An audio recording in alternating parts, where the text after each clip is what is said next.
ขอสุขีเจริญพรอับตอนญาติโยมมื้อนี้ก็มันบุญพระป่าสามัคคีวัดบ้านจุฬาเมืองตาแตงแขงเสกองอืม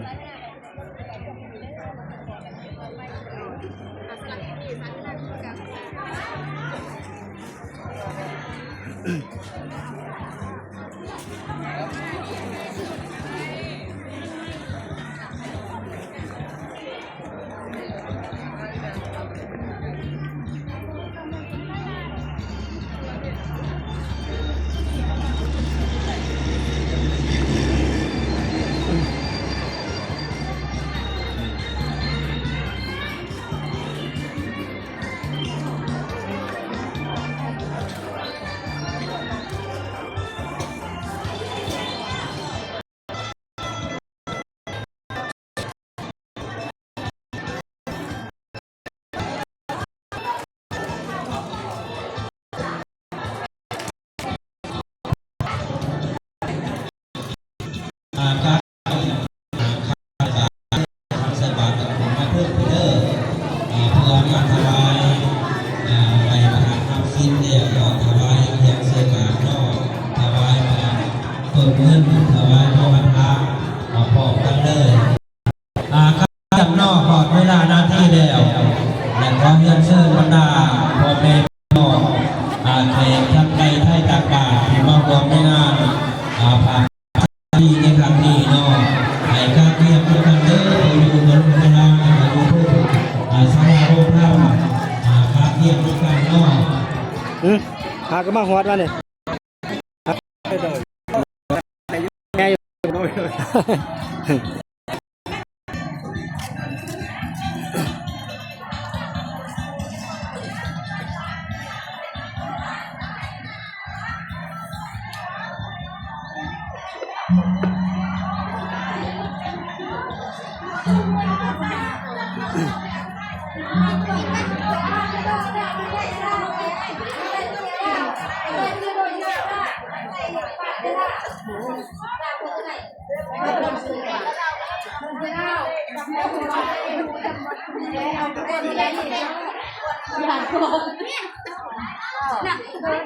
อย่าโกงก็แต่อากาศเพื่อนมาอย่างนี้แต่ไม่ดีค่ะเขาชอบชื่อน้ำผัด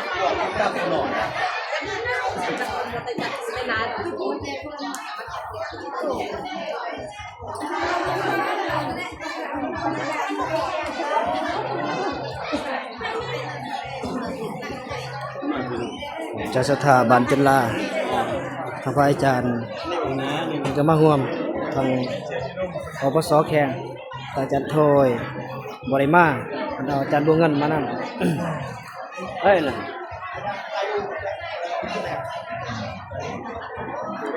บอกอะไรมันบอกเขาที่แจกเครื่องเสียงเขาอยู่ตรงนี้เครื่องเสียงอยู่ลงพิษแจกบอกเขาเดี๋ยวไว้รถสิปิดเองดอกไว้เลย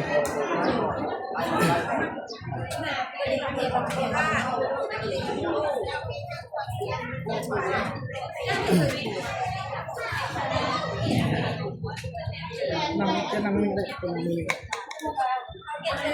บอกเซงว่าเนี่ยต้องลงมาเดี๋ยวหลังจะดีเยี่ยมมากไม่ได้การเยี่ยมพอไปทำสิ้นเสร็จสบายเสร็จแล้วต่างๆนั่งจังเลย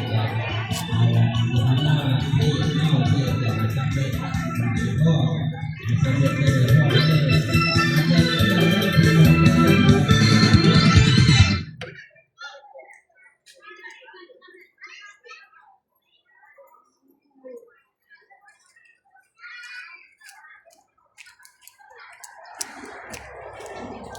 ปิดเลยปิดเลยก้นบ่ปิดรถ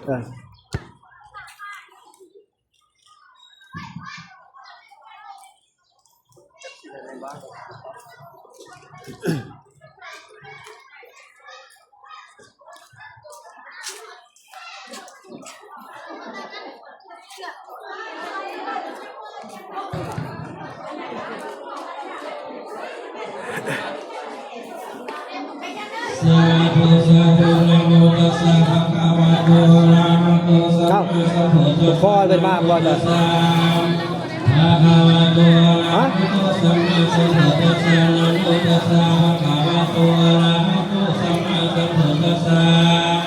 สาธุพุทธามุสันติสวันตาธัมมาพุทธามัญญวันตาสักขะพุทธาโภควะกะอภินิคัมมะรุปุปังอหังสินิทัตตาวะอาสิติกาปะโกมิยุอาเวโลโภมหาปัญญุทาลิโตเมติกาตัญญังนิพพานังอาลามัสสะกังสาตุสัพพิกามิจารุเปสิริสิกาลาภเทจันตาริเกวิมานิติเปนะติจักขมิตาลุอานาคาลาเน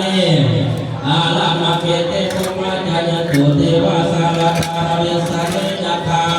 ขันธาปนาคติสัตตาสัตติปิญญาโนเนวันตาบัจจังสัตตาวเนสุญญโตภุตตสาวนาคาโลอัญญปะทัพพะธัมมัสสะ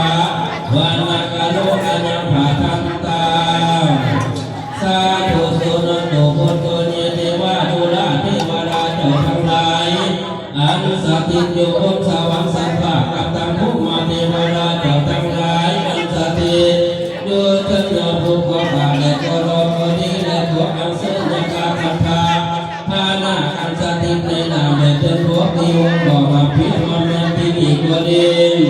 ขอจงเสด็จลงมาอนุโมทนาบุญดอกพังขาทั้งหลายอามาอิมิอาสาบัดคนลาและบอกคนญาติโยมได้กระทำวิธีการได้กระทำวิธีการตักบาตรถวายสังฆทานและได้แห่ต้นพระบามาอุทิศส่วนบุญกุศลทั้งหลายเหล่านี้ขอจงได้มีความสุขความเจริญมีวันนักสุขะตลอดกาลนานเถิดสาธุ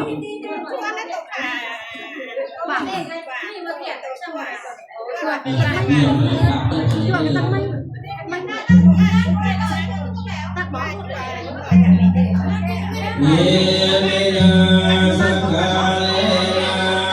นะพุทธานาภิปุสัญญามะอาลังสัมมาสัมพุทโธภะคะวะพุทธังภะคะวันตังอภิวาเทมิเยมินา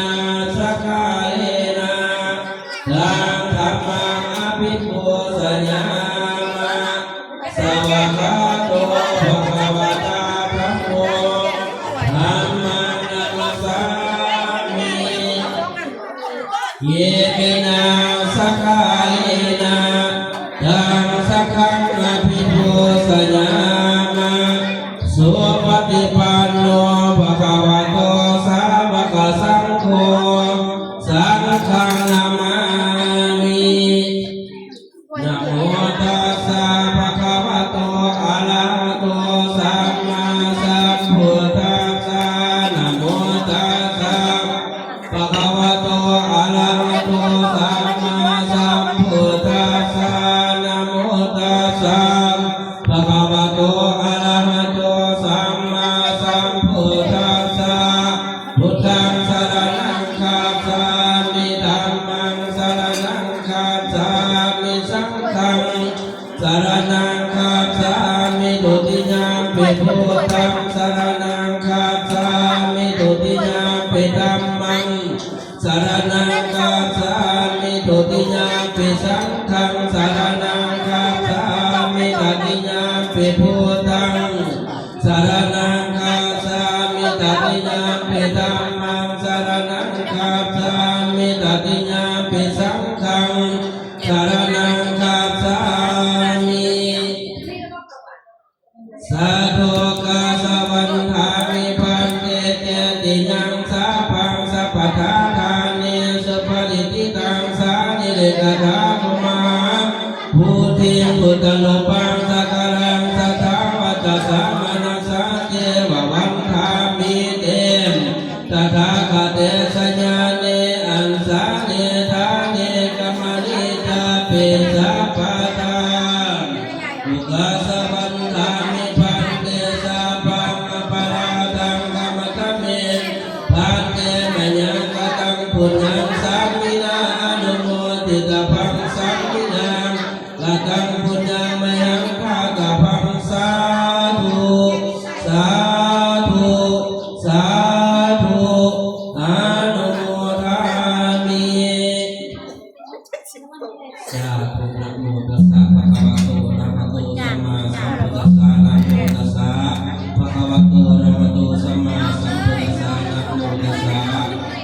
โตอะระหะโตสัมมาสัมพุทธัสสะ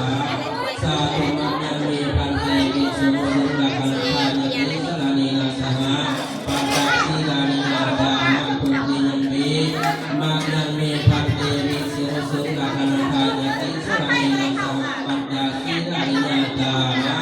ตาอิยัมปิมัญญังมีพันเตวิสุงสุงะคันธายติสรณีนาสหะปัจจสีลานินาจามะ ไม่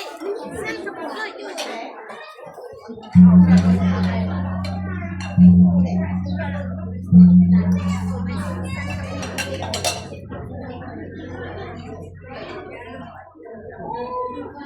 ไม่ต้องไปสวยจังก็ทำตัวเป็นตัวตัดได้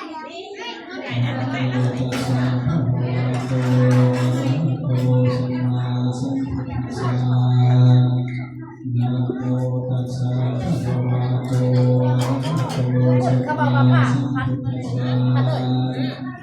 พัดบ้านทางหลังโรงค่ะ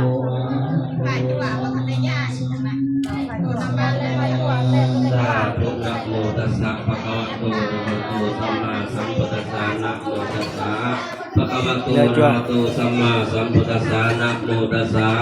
ภะคะวะโตอะระหะโตสัมมาสัมพุทธัสสะ พุทธังสรณังคัจฉามิ ธัมมังสรณังคัจฉามิ ธัมมังสรณังคัจฉามิ สังฆังสรณังคัจฉามิ สังฆังสรณังคัจฉามิ ทุติยัมปิ